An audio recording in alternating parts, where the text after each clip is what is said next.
l'histoire et la relation intime, j'allais dire, avec le Rallye du Cœur a commencé en 2018. C'est notre 5e participation et on a suivi l'évolution du Rallye du Cœur parce qu'en 2018, je crois qu'il y avait à peine une centaine de voitures. Aujourd'hui, on doit refuser pas mal de voitures pour maintenir le plateau à 200 véhicules.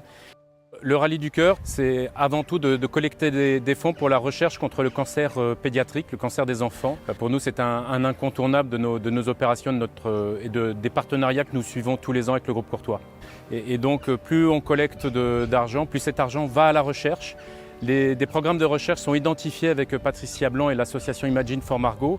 Donc on sait exactement où va l'argent. Là, nous, on va par exemple communiquer avec tous les clients du groupe. On va leur envoyer un petit lien. Ils pourront aussi cliquer, faire un don. Voilà, l'objectif, ça reste avant tout de faire des dons. Ce partenariat, il coche un certain nombre de cases en termes de valeurs pour le groupe Courtois. Je vous rappelle, on a un groupe familial, donc tout ce qui touche les enfants, ça nous touche profondément.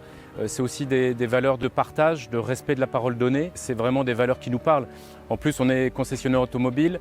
On a une appétence pour les véhicules anciens. Dans la famille, dans le groupe Courtois, on a plus d'une dizaine de véhicules de collection de la marque Peugeot, évidemment. Sachant que les véhicules que nous mettons sur le plateau tous les ans, ces véhicules-là sont préparés par nos collaborateurs. Généralement, on prend les plus jeunes. Ça leur met un peu le pied à l'étrier par rapport au respect de ces véhicules. Ça les fait travailler aussi avec des anciens collaborateurs parce qu'il faut connaître. C'est de la mécanique qui est beaucoup plus simple. Il y a moins de puces électroniques, donc on est peut-être moins embêtés. Et les jeunes prennent du plaisir à les voir démarrer. Ça fume un peu, ça tout saute un peu, mais ils prennent leur pied en fait en participant à cette épreuve. Il y a un véhicule un peu mythique qu'on avait tous les ans qui était la 301 Cabriolet Roadster, véhicule de 1930, qui a pratiquement une centaine d'années. Mais on va avoir une nouvelle voiture qui a intégré l'armada entre guillemets Courtois avec une petite 304 Cabriolet S. Aujourd'hui, on voit une vraie attractivité, une vraie attirance vers les véhicules anciens. Je pense que ça parle en termes de valeur. Je pense qu'à une époque où on parle plutôt de car bashing, ça fait du bien aussi.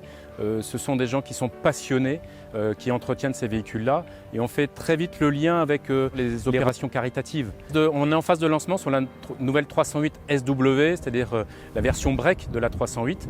Véhicule à succès, donc qui existe à la fois en moteur thermique, hybride ou électrique. Et donc, quel plus bel écrin que le château de Dampierre pour la faire découvrir. Donc, on sera ravis, au milieu des véhicules un peu plus anciens, de montrer le dernier fleuron de la marque. Il y a un objectif pour 18 juin. Un, c'est qu'il fasse beau. On s'en occupe avec mes amis bretons. Mais il y a un deuxième objectif ce jour-là, c'est que les enfants qui seront présents, qui sont soit en soins ou dans des familles qui sont touchées par la maladie, c'est de leur faire passer une belle journée. Donc voilà, il y a plein d'animations pour les enfants, mais après ils vont être copilotes pendant une journée dans ces beaux véhicules, soit des supercars comme on dit, soit des véhicules de collection. Il faut que ces journées-là, ce soit pour eux et leur famille, un moment où ils vont sourire, on va les sortir de la maladie et on va surtout leur faire passer un bon moment.